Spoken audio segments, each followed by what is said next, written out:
Hello and welcome to another StarCraft 2 co-op guide. Today we'll be taking an in-depth look at the Protoss enemy comp Siege of Storms.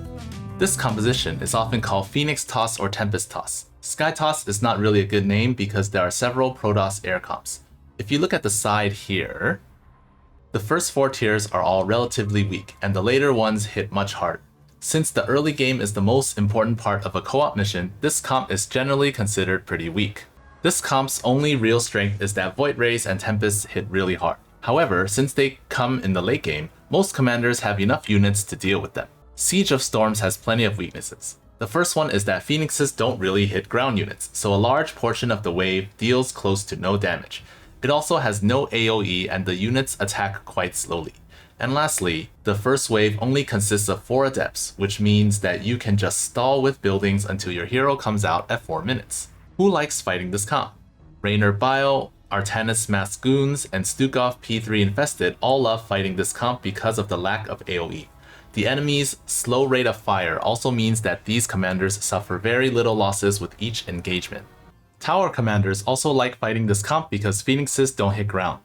Swann can use floating factories to keep Phoenixes in place as well. Now, who hates fighting this comp? Han and Horner don't particularly like this comp because Galleons get harassed by Phoenixes quite badly. To counter this, build some missile turrets at home and let them come to you. Vorazun also hates fighting this comp because if you don't have enough Corsairs, they'll destroy your whole fleet. In general, when Vorazun fights against air, she should use Black Hole more often and Shadow Guard less often. On Temple of the Pass, Phoenixes will often go straight for the temple. Zerg should place some Overlords and Terran should float some buildings to take some of the hits. You can focus fire the Phoenixes before killing the Adepts so that the Phoenixes don't move forward towards the temple. This means that the Adepts will continue hitting you, but their rate of fire is slow, so that shouldn't matter too much. On Oblivion Express, you will face 2 tier 6 waves at 14 minutes. This means you will have to deal with the hard-hitting Tempests much sooner than on other maps. Tempests also hang out in the back of the train and the paths are quite narrow, meaning that they'll often get many shots in.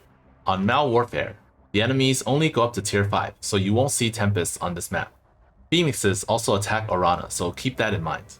On Missed Opportunities, the enemies only go up to tier 5 as well. The last wave is tier 6, but you usually just stall it. Siege of Storms is also the easiest comp on this map because the Phoenixes don't attack the harvesting bots. That means you won't actually face any threatening enemies until the 1530 hybrid wave, giving you plenty of time to build up a decent army. As for specific mutators, Weave Move and Scene can be annoying because the Phoenixes will go straight for your Overseer or Observer. To counter this, you should make multiple detectors and make other air units so that the Phoenixes have other things to hit. Short-sighted and long-range are also rough because super long-range Tempests are scary. With short-sighted, the enemies feel like they have longer range, and if both of these mutators are active, you might really feel the pain. Alright, and that's it for this guide. Like and subscribe if you learned something new. Comment down below your experiences fighting against this comp as well as your own tips for dealing with these guys. Also, comment down below which enemy comp you would like to see next. And while you're here, why don't you check out some of the other guides that I have to improve your game even more. See y'all next time.